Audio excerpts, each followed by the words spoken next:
It was just a stop for juice. A 10-minute pause in a billionaire's busy day. But what he didn't know was that a barefoot boy with dust on his cheeks and something extraordinary in his eyes was about to hand him the one thing all his money could never buy. And by the end of the day, the man who had everything would be kneeling on a roadside, holding a stranger's notebook and weeping like a child. If this story moved you, don't forget to like, comment, share with someone who needs hope today. Subscribe our channel Kindness Talks for more real-life inspired emotional stories. Noah Lancaster was used to speed, private jets, fast cars, deals worth millions signed over sleek tables in cities he hardly remembered. At just 38, Noah wasn't just a millionaire, he was a brand. The face of modern finance, the mind behind a dozen startups, and the man who had been declared Businessman of the Year 3 years in a row. But today, as his black Bentley cruised through a dusty old highway on the outskirts of town, somewhere in the middle of nowhere, he found himself oddly tired. Maybe it was the meetings. Maybe it was the silence in the car now that his assistant had flown ahead. Or maybe it was something deeper. He rubbed his temple and glanced out the tinted window. A small kiosk stood on the side of the road, painted in fading blue and covered in vines. "Stop here," he said suddenly to his driver. "Sir? Just want something cold to drink. Juice." The driver nodded and pulled over. Noah stepped out, loosening his tie. The summer air was heavy and full of the scent of earth. He walked up to the kiosk, where a tired old man was slicing oranges. Behind him, a transistor radio played a melancholy tune in a language Noah couldn't understand. But then, his eyes caught something else. A boy. No older than 8. Dirty clothes. Barefoot. Sitting on the ground by the corner of the kiosk, his arms wrapped around a stack of ragged books. A notebook lay open on his lap, its pages filled with neat, tiny handwriting. The boy wasn't begging. He wasn't even looking up. He was writing.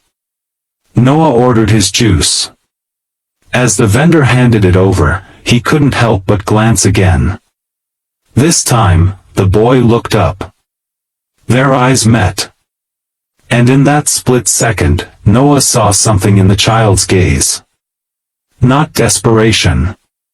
Not fear. But focus. Resolve. Fire. He took a sip of juice and asked, "Hey, kid, what are you writing?" The boy didn't answer immediately. He closed the notebook slowly, as if guarding something sacred.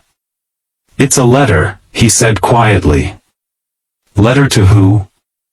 Noah asked, genuinely curious. "To the future," the boy whispered. Noah blinked. "The future?" "Yes. My future. I write letters to the man I want to become. In case I forget." Something in Noah's chest shifted slightly.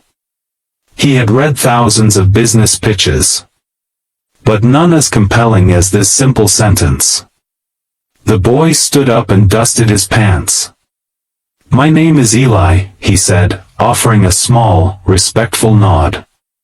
"And one day, I'll build something big too.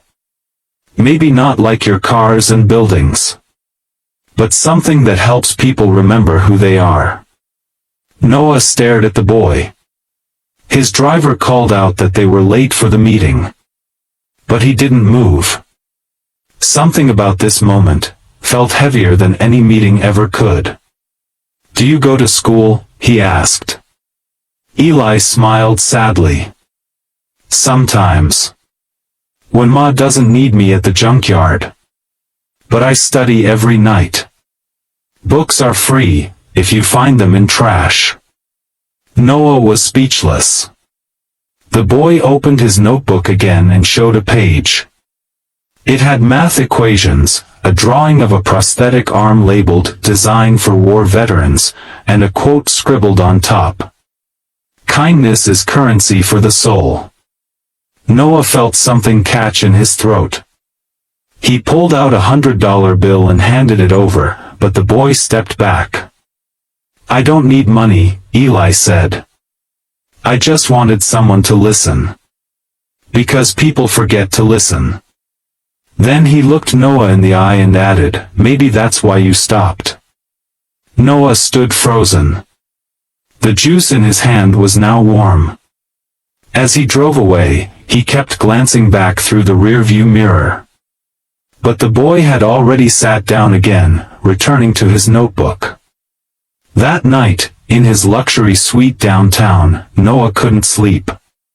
Not because of stress or stocks, but because of a barefoot boy named Eli who wrote letters to his future. And for the first time in years, Noah Lancaster, billionaire, genius, tycoon, felt small. Noah returned to the city, but something had changed. His assistant noticed it first. He wasn't his usual brisk, efficient self. He paused more. Looked out windows longer. One morning, he skipped a board meeting to visit an orphanage near his office. 2 days later, he canceled a product launch and flew to a rural library opening. Still, the memory of Eli lingered. Like an unfinished sentence. Then, a week later, Noah made a decision. He asked his team to track down the boy. No media, no cameras. Just find him. It took 2 days. The kiosk man remembered him. A junkyard owner confirmed he'd seen the boy reading under a lamppost. And finally, they found him, sitting under a mango tree, reading an old, half-burned biology textbook. This time, Noah didn't come in a suit. He wore jeans. Eli looked up. "You came back." Noah knelt beside him. "I couldn't forget what you said." The boy smiled. "Most people do." Noah handed him a small gift-wrapped package. Inside was a fresh notebook. On the first page, a message in gold ink. "To Eli, the boy who reminded me that the richest people are those who dream with both eyes open." Eli looked up, speechless. Noah asked gently, "Would you come with me for a while?" "Just a few days. I want to show you something." The boy hesitated, looked toward the junkyard in the distance, then nodded. Noah took him to his company. Let him tour the labs, talk to engineers, sit in boardrooms, and touch machines he'd only read about. One of Noah's top designers even built a prototype based on Eli's prosthetic sketch. But the most life-changing moment came when Noah introduced Eli to a room full of CEOs at a private innovation event. He didn't give a speech.